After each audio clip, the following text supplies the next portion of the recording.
This is Culloden Moor, and on the 16th of April 1746, a battle took place here that would decide the future of Scotland and of England and Ireland. It would be the last stand of the Jacobite cause and the last pitched battle fought on UK soil.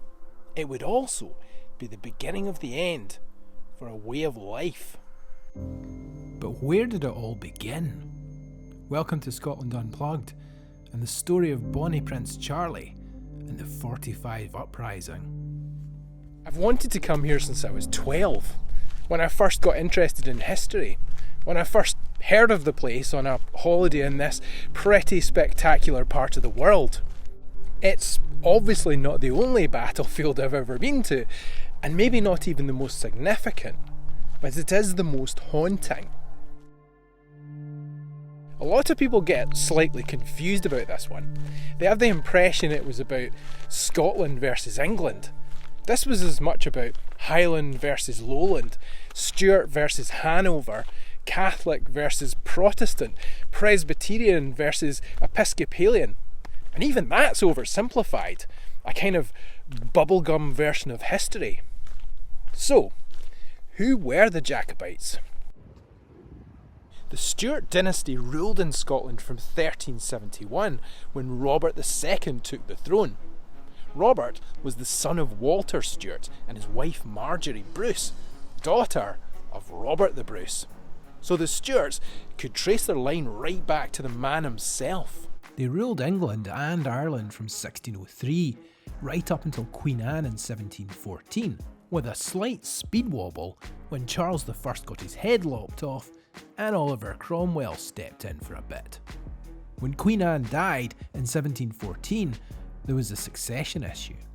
She had a half-brother, James, who would have been heir, but he was living in exile and forbidden for being king. Their father, James VII of Scotland and James II of England and Ireland, just to confuse you, had been crowned king in 1685. Scotland and England were both Protestant countries. They'd both seen enough grief about that over the years, although they had and have very different churches. There was some popular support for James, even though he was actually Catholic. Many believed his daughter, Mary, a Protestant, would inherit the throne soon enough anyway. No big deal. But then James started to make some changes, like suspending Parliament in Scotland and England and ruling by personal decree.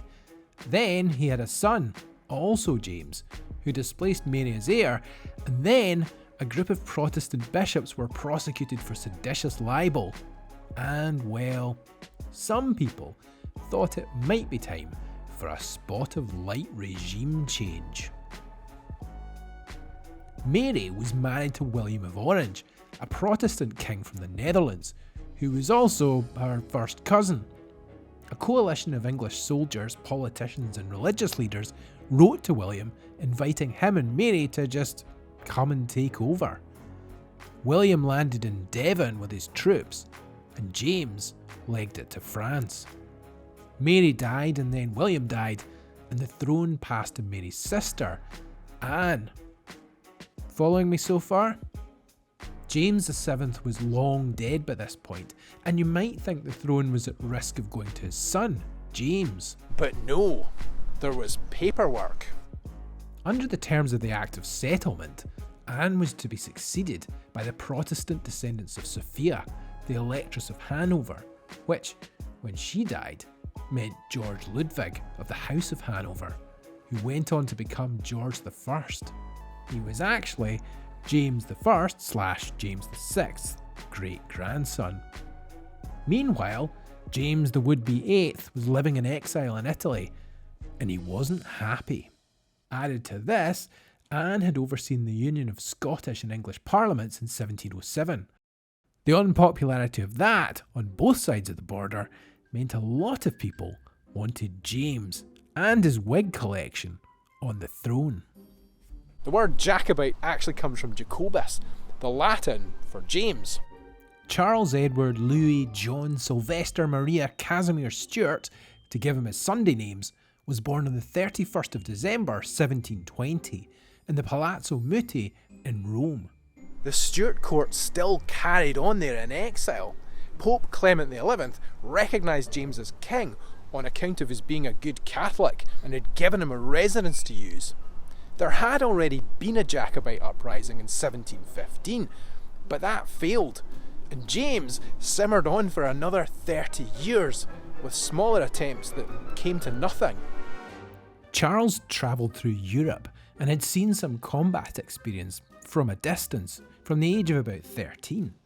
Growing up, he began to enjoy the good life with tastes and outfits that heftily outweighed his allowance and a growing liking for the bevy. By the end of 1743, having been brought up being told he was the rightful heir, he was increasingly obsessed with the idea of launching a rebellion and taking back what he believed was his. The Stuarts believed in the divine right of kings, that they were put there by God, or maybe in this case, that they'd be put back there by God. James wasn't in any fit state to travel to Britain, so made Charles Prince Regent, giving him full authority to act in his name. In 1744, he travelled to France. The pair thought they had renewed support from the French government.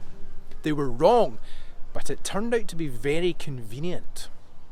The French were fighting the War of Austrian Succession and really wanted to take Britain out of it. Charles travelled to Dunkirk, ready to accompany the French fleet on an invasion. It didn't happen. The fleet was scattered by storms in the spring equinox.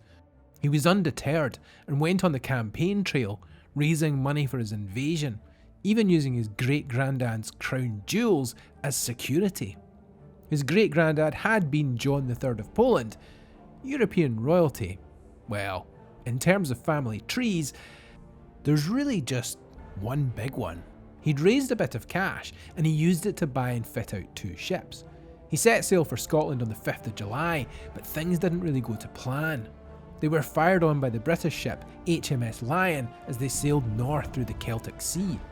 The Elizabeth, the more heavily armed ship, was sent to deal with Lion, but in the end she had to sail back across the channel, taking most of Charlie's weaponry and supplies with her.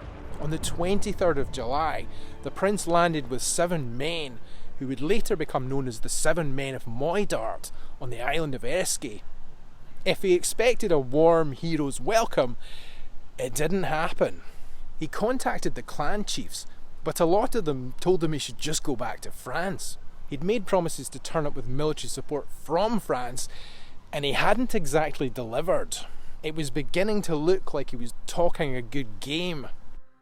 But he wasn't put off that easily, and sailed to the mainland. And then he met Donald Cameron of Lochiel, head of Clan Cameron, and a staunch Jacobite.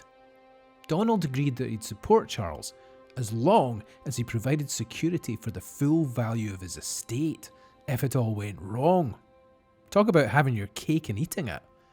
Charles agreed, and from there on, other clan chiefs fell like dominoes. On the 19th of August, Charles raised his father's standard at Glenfinnan, and a force arrived that was big enough to allow him to march to Edinburgh. The 45 Uprising had begun, but Charles had his sights set on London. And as always, others would pay the price.